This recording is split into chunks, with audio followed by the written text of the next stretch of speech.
말고 한가위만 같아라, 그런 말이 있습니다.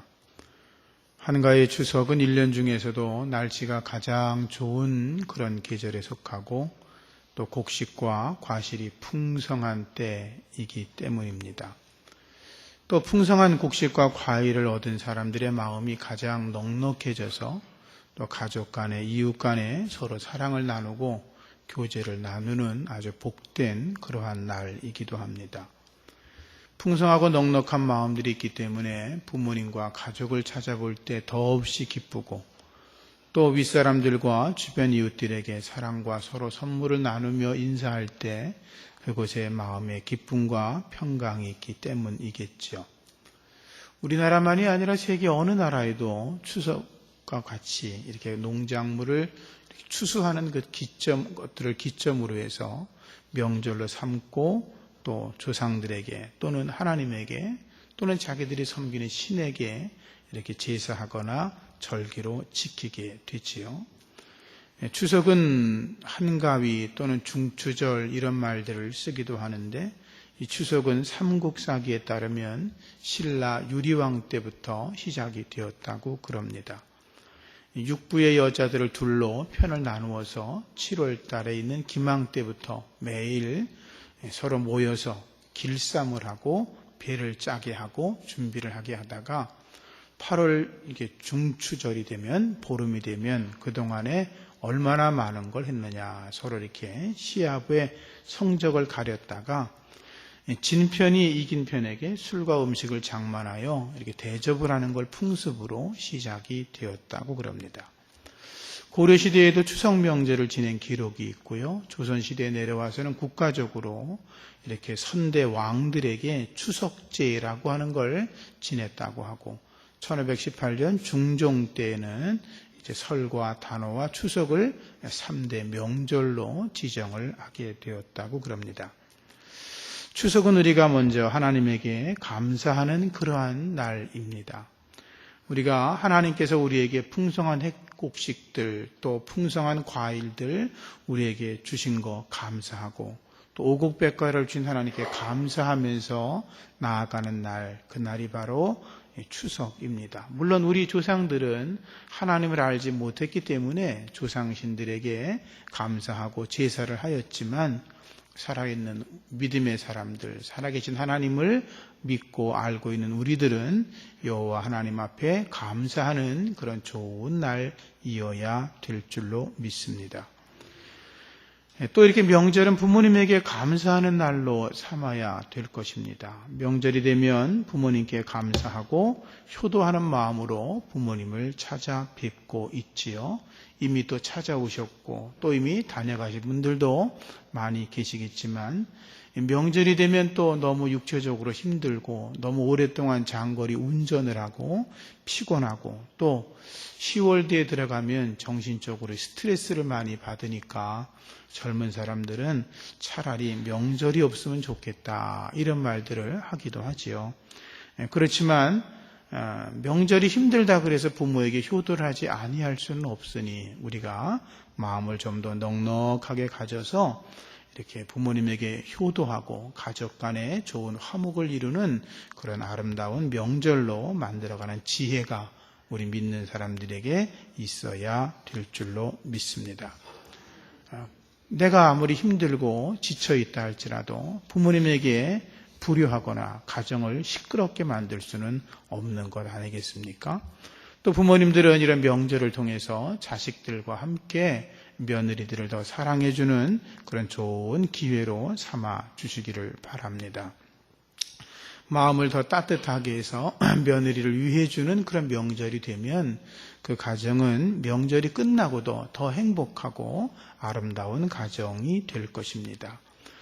며느리가 10월 뒤에 들어왔다고 우리 시어머니들 너무 마음고생시키지 말고 옛날에는야 내가 어떻게 살았는지 아냐? 뭐 이렇게 주저리 긴 얘기하지 마시고 당신들은 고생을 많이 하셨으니까 요즘 며느리들은 또 고생 안 해봤잖아요. 우리의 딸들이 별로 고생을 안 해본 것처럼 괜히 또 왔는데 벌써 가냐? 그러지 마시고 웬만하면 또 사돈댁이 얼마나 너를 기다리겠냐, 빨리 가라, 이렇게 속은 상해도 그렇게 말하는 지혜가 있어야 될 것 같습니다. 특히 시누이 되시는 분들은 또 이렇게 군기 잡으려고 하지 마시고, 자기도 시집에 가면 며느리니까 같은 며느리 처지를 이해하시고 서로 이해와 관용을 나누는 그런 덕스러움이 있기를 부탁을 드립니다. 예수 믿는 사람들은 조금 달라야 됩니다. 착한 말, 착한 행실을 통해서 하나님에게 영광을 돌리시기를 부탁을 드립니다. 또 이렇게 명절 때 며느리를 사랑과 칭찬으로, 또 며느리들이 부모님들을 정말로 시댁 가는 걸 오히려 즐거움으로 알고 지내서 하나님 앞에 예배를 드릴 수 있어야 그 예배 하나님이 더 기뻐하지 않겠습니까? 오늘 아침에 다 예배를 드리고 또 교회에 오셨을 텐데 여러분들의 가정에 행복과 웃음이 가득한 그런 축복의 가정이 되기를 주님의 이름으로 소원합니다. 잠언서 3장 9절 이하 말씀을 보면 내 재물과 내 소산의 처음 익은 열매로 여호와를 공경하라, 이렇게 말했습니다. 지금 우리가 추석 때가 되면 바로 그런 거 아닙니까? 첫 수확물을 거두고 우리가 하나님을 몰랐을 때는 조상신들에게 감사했지만 이제는 우리가 하나님에게 감사하는 그런 예배를 드리고 있으니까 그렇게 하나님을 공경하면 하나님 말씀하셨습니다. 내 창고가 가득 찰 거다. 내 집틀에 새 포도즙이 가득할 거라고 말씀을 하셨어요. 사실 우리 한국교회가 11월 셋째 주를 추수감사절로 지키고 있는데 그건 우리한테 잘 안 맞는 것 같아요. 10월 한 마지막쯤 요런 날 오늘 같은 주일을 추수감사절로 지키면 우리 절기에는 꼭 맞는 것 같아요. 그래서 우리도 좀 그런 것들을 이렇게 좀 생각을 해봐야 되지 않을까, 그런 생각들을 하고 있죠. 우리가 이런 명절을 맞이할 때마다 또 하나 생각해야 될 것은 우리의 조상은 공경의 대상은 되지만 제사나 예배의 대상은 아니다라고 하는 것을 다시 한번 우리가 기억해야 될 것입니다. 유교에서는 이제 사람이 세상을 떠나가게 되면 입관할 때 혼백이 갈라진다 그럽니다. 혼은 정신이고 백은 육체 아닙니까? 입관할 때 이렇게 나뉜다, 이렇게 생각을 하죠. 하관을 하고 사무제를 지내죠. 90일이 되면 졸곡제라고 하는 걸 지냅니다. 사람들이 모여서 곡하는 때, 그리고 나서 또 이틀이 지나면 부제를 지내고, 그리고 나서 이제 조상신이 되는 것입니다. 그러니까 유교식으로 말하면 사람이 죽은 뒤에 95일째부터 조상신이 될 수가 있는 것입니다. 그런데 그 조상신은 영원히 있는 것이 아니라 그들의 이야기에 따르면 혼백은 영원 불멸의 존재가 아니고 얼마 동안 살다가 사라지고 없어지고 소멸되는 거라고 그렇게 이야기를 합니다. 첫 번째, 생리적으로 미숙하거나 도덕적으로 선하지 못해서 죽은 홀령들은 육체가 떠나는 순간에 얼마 지나지 않아서 소멸되고 없어진다고 그럽니다. 두 번째, 불행하게 죽은 홀령들은 조상신의 반열에 들어가지 못하고 원혼이 돼서, 그런 소리 들어보셨죠? 구천을 떠돌고 배회한다. 그러다가 없어져 버린다 그럽니다. 세 번째, 후손에게 제사밥을 제대로 얻어먹지 못한 귀신들은 굶어서 죽는다 그럽니다. 그래서 어른들이 이렇게 제사 안 드린다 그러면 이놈은 나를 굶어 죽이려고 그러냐? 이제 그러는 게 다 그 유교 이야기입니다.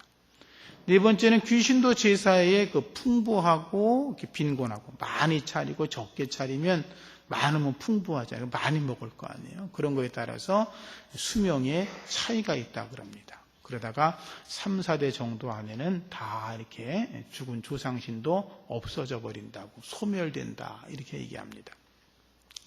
마지막으로 건국의 어떤 시조나 혁혁한 공을 세웠던 그런 조상신 귀신들은 좀 특별하긴 하지만 사람들에게 잊혀지기 시작하면 다 사라지고 소멸된다고 그럽니다. 그 얘기는 사실은 다 사람들이 마음먹기 달려 있다 그 말이죠. 그죠? 우리가 기억할 수 있으면 그런 거고 아니면 그만이라는 거죠. 이렇게 조상신들의 그 잔명 기간이 있다고 하는 것이 유교들의 사상입니다. 그러니 조상신들이 후손을 축복한다고 하는 그건 어불성설한 이야기인 것입니다.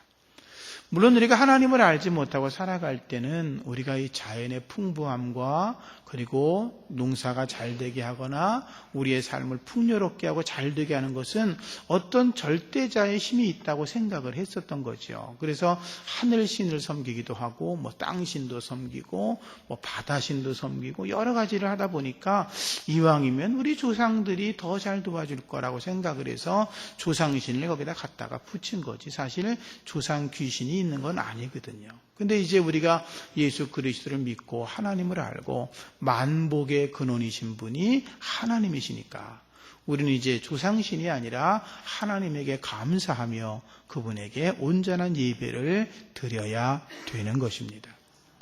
우리가 알지 못할 때는 조상신들 앞에서 엎드려 절하기도 했지만 사실 그 조상신들이 정말로 있다면 절받는 게 얼마나 불편하시겠습니까? 그들은 자기들은 귀신이 아니고 신이 아닌데 절을 받고 제사를 받으니 얼마나 부끄럽겠어요.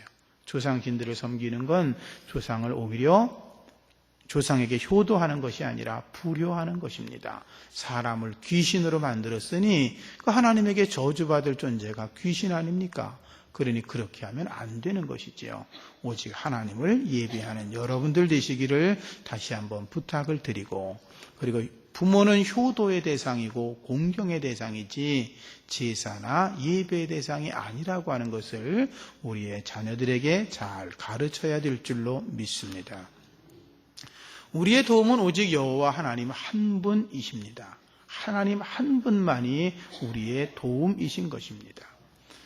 애굽 사람들은 풍년이 늘 이렇게 있다고 생각을 했습니다. 나일강에 그 홍수가 1년에 한 번씩 이렇게 생기는데 홍수가 지나고 나면 거기에 좁은 이렇게 흙이 비옥한 땅이 생기고 그 비옥한 땅에다가 곡식을 심으면 농사가 너무나 잘 돼서 그 나일강지대에 살던 사람들은 늘 풍년을 노래했고 또 그들은 그래서 그 나일강은 자기들에게 축복을 주는 신이라고 생각했습니다.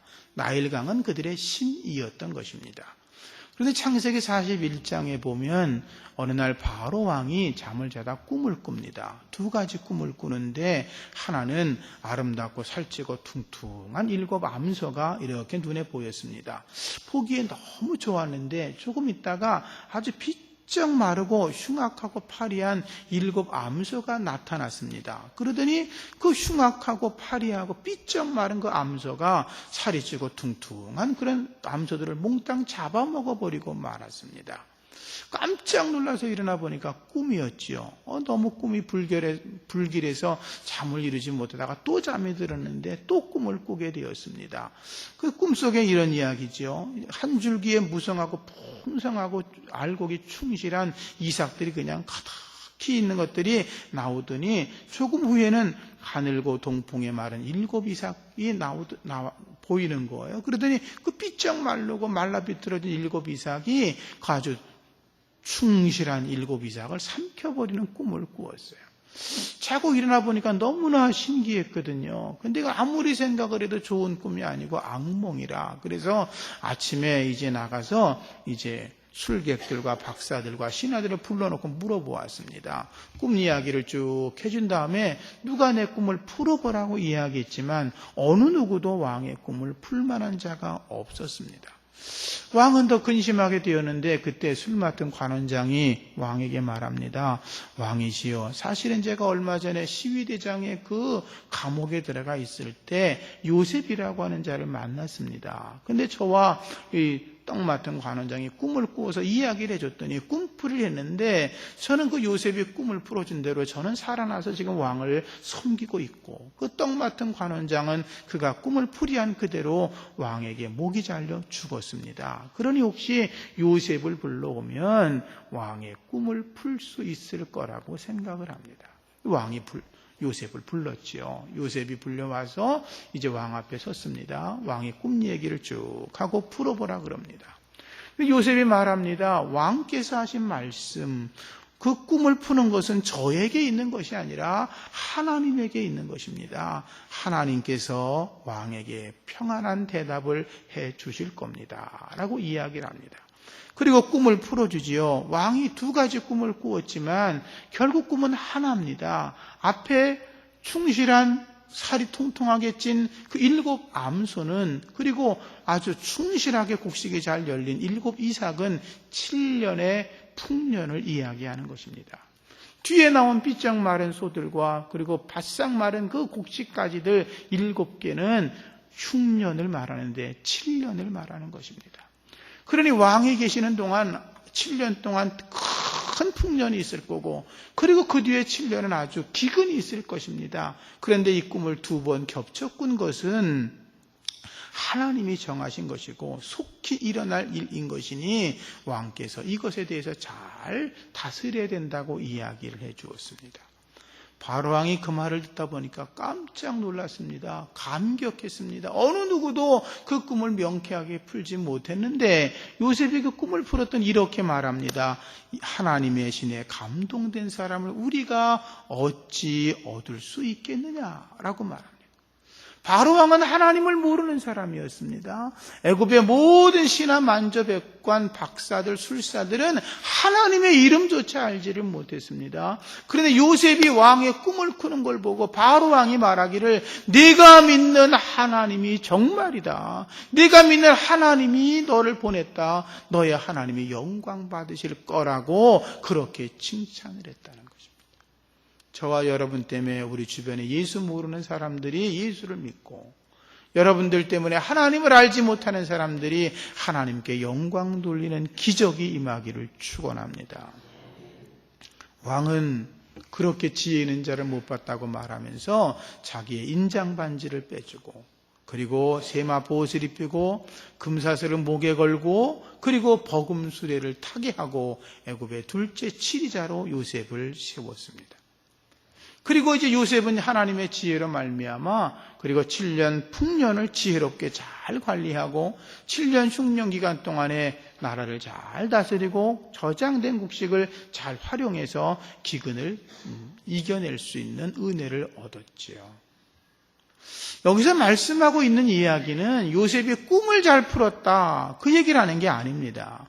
이 이야기의 본질은 뭐냐면 애굽 사람들은 나일강이 축복의 신이라고 믿고 그 나일강을 앞에 제사하고 나일강을 섬기고 살았는데, 그러나 그 나일강이 풍요와 기근을 가져다주는 그런 신이 아니라 정말로 풍요롭게 하고 나일강을 풍요롭게 만들고 나일강을 마르게 하고 그 모든 것을 지배하시는 분은 여호와 하나님이시다라고 하는 걸 말씀하고 있는 것입니다.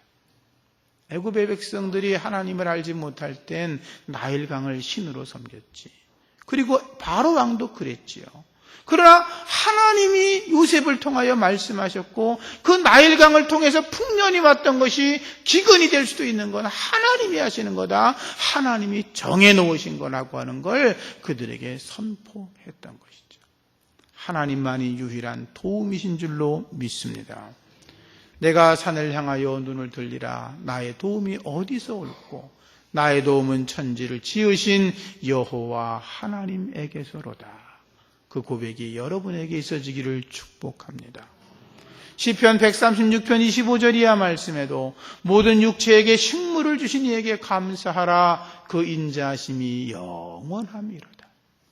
우리에게 식물 주신 분이 하나님이시고 우리에게 이렇게 좋은 명절을 지낼 수 있도록 은혜 베푸신 분도 여호와 하나님이신 줄로 믿으시고 나의 힘 되신 여호와 하나님 앞에 늘 감사할 수 있기를 축복합니다. 네 번째로 더 나은 본향을 주신 하나님에게 감사할 수 있기를 부탁을 드립니다. 노천명이라고 하는 시인이 쓴 고향이라고 하는 시가 있는데 제가 부분적으로 읽어서 소개를 하겠습니다. 언제든 가리 마지막엔 돌아가리. 목화꽃이 고운 내 고향으로 조밥이 맛있는 내 고향으로 아이들 하늘탈이 따는 길머리엔 항림사 가는 달구지가 저울며 지나가고 대낮에 여우가 우는 산골 목사가 없는 교회당 회당지기 전도사가 강도상을 치며 설교하는 산골이 문득 그리워 아프리카서 온 반마처럼 향수에 잠기는 일이 있다.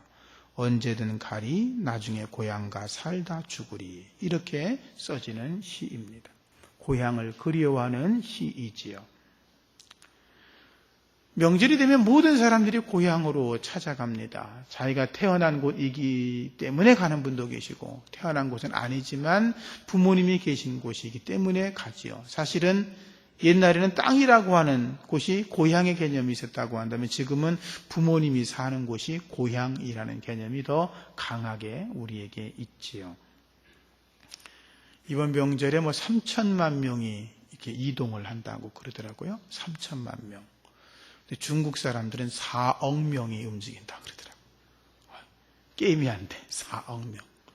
우리는 서울서 부산까지 8시간 반이 걸려서 지루하고 힘들다고, 지옥 같은 고속도로라 그러는데, 중국 사람들은 보통 한번 고향 찾아가면 3일, 길면 일주일 이렇게 다니니까 하루 길 가는 거 그렇게 너무 힘들어하지 마시고, 피곤하고 지쳤지만 또 어른들 찾아뵈면 젊으니까 웃으면서 이렇게 부모님에게 효도하시고, 또 부모님들은 또 이렇게 힘들게 온 자식들을 생각하시면서 따뜻한 웃음으로 그들의 어려움을 반겨주시길 바라고, 또 노천강 노천이한테 시집 안 가냐, 장가 안 가냐 그러면 스트레스 받으니까, 왜 여자는 안 데리고 왔냐 그러면 스트레스 받으니까, 그런 얘기를 하지 마시고 그냥 좋은 얘기만 할 수 있으면 좋겠습니다. 고향을 생각하는 건 사람뿐만 아니라 짐승도 그렇습니다. 수구 초심이란 중국 고사가 있는데, 여우가 죽을 때 자기가 태어난 구를 바라보며 죽는다고 그럽니다. 연어도 자기가 이제 태어난 곳에서 이제 바다로 나가 3년 정도를 지나면 큰 물고기가 돼서 자기가 태어난 곳으로 돌아와서 알을 낳고 죽지요. 고향을 생각하는 것들은 사람이나 짐승이나 물고기나 다 똑같은 것 같습니다. 그런데 이제 살다 보면 고향이 그리워도 고향을 못 가는 그런 일들이 있습니다. 그런 노래도 있지 않습니까? 고향이 그리워도 못 가는 신세 이런 거. 저희 아버님도 제가 어릴 때 기억은 이렇게 다락 올라가는 벽에다가 이만한 그림을 하나 그려 놓으셨어요. 풍경화를 크레파스로 이렇게 그려 놓으셨는데, 초등학교 실력을 조금 벗어난 대충 그린 그림이었습니다. 제가 아버지 저게 무슨 그림이에요? 갑자기 없던 그림이 생겼네. 그랬더니 당신이 그렸다고 자랑을 하시는 거예요. 딱 보니까 확실히 피카소 같은 느낌이 이렇게 나와요. 그래서 무슨 그림이냐 그랬더니, 당신이 그 평안북도 정주 사실은 고향 그림이라 그러시면서 거기 그리워하는 마음, 명절 때 되면 못 가시니까 그림을 당신 생각나는 대로 그려놓으시고, 늘 저쪽 여기 산 이렇게 돌아가면 여기가 당신 살던 데라고, 통일되면 가보라 그러시는, 저한테 그러셨는데, 제가 살 동안 통일이 될려나는 모르겠어요. 그런데 그 고향이 그리워하는 마음이 누구에게나 다 있지요. 그런데 여러분 중에도 고향을 가고 싶어도 가지 못하는 그런 마음이 있는 분들이 계시지요. 또 사실 부모님들이 계신 걸 알면서도 가고 싶어도 여러 가지 말 못할 사정 때문에 못 찾아뵙는 분들도 계실 수 있지요. 성경에도 고향을 찾던 사람들이 있었습니다. 성경에도 보면 야곱이 자기 형에게 팥죽 한 그릇으로 장자권을 이렇게 훔치다시피 샀고, 또 아버지도 속여서 축복을 받고 그 하란 땅에 가서 20년 동안 살지 않습니까? 20년을 살다가 어느 정도 부를 얻은 다음에 그가 이제 아내들과 자식들을 데리고 고향 땅으로 내려가다가 야복에서 형 에서를 만나 화해하는 이야기가 성경에 기록되어 있고, 또 모세와 이스라엘 백성들 이야기를 보면 그 요셉 이후에 그 70명의 가족이 내려와 살다가 요셉 이후에 이제 숫자가 점점 늘어났는데, 430년 뒤에 모세가 이스라엘 백성을 이끌고 약속의 땅으로 들어가지 않습니까? 그건 사실 어떻게 보면 고향을 찾아 들어가는 그런 이야기일 수도 있지요. 또 나오미는 그 베들레헴에서 태어나 살다가 너무 살기 어려우니까 남편과 아이들과 함께 모압 지방에 내려갔다가 남편도 죽고 아들들도 죽고 나중에 며느리 룻과 함께 고향 땅으로 돌아가는 이야기가 나오죠. 그런데 오늘 성경의 말씀을 보면 아브라함 이야기도 잠깐 나오는데, 아브라함도 사실은 갈대아 우르가 고향일 수도 있고, 또 지나가다가 중간에 머물렀던 하란을 제2의 고향이라고 말할 수도 있는데, 아브라함도 자기의 고향으로 가고 싶었지만 갈 수가 없었다는 거죠. 아니, 가지 않고 더 나은 본향을 사모하면서 하나님이 사명으로 주신 땅, 하나님이 부르심으로 준 그 땅을 고향으로 알고 그곳에 살아가면서 영원한 하나님의 나라를 바라보고 있었는데, 하나님은 그들을 위하여 한 성, 천국을 예비하셨다. 이렇게 오늘 성경은 기록하고 있습니다. 오늘 장로님 기도하신 것처럼 오늘을 교단에서 순교자 주일로 지키기도 합니다. 추석 명절과 이렇게 연결이 돼서 좀 퇴색해지기는 했지만 수많은 순교자들이 살았습니다. 근데 그들이 순교당했다고 하는 건 이 땅의 생명이 끊어졌다는 것 아닙니까? 예수의 이름으로 살다가. 근데 그들이 이 땅을 떠나갈 때 무엇을 바라봤겠습니까? 우리들은 죽으면 고향 땅 햇빛 따뜻한 데 묻어줘 라고 말하지만 그들은 고향 땅을 생각한 것이 아니라 영원한 하나님의 나라, 그 천국을 바라보고 이 땅에서 믿음으로 장렬하게 순교할 수가 있었던 것입니다.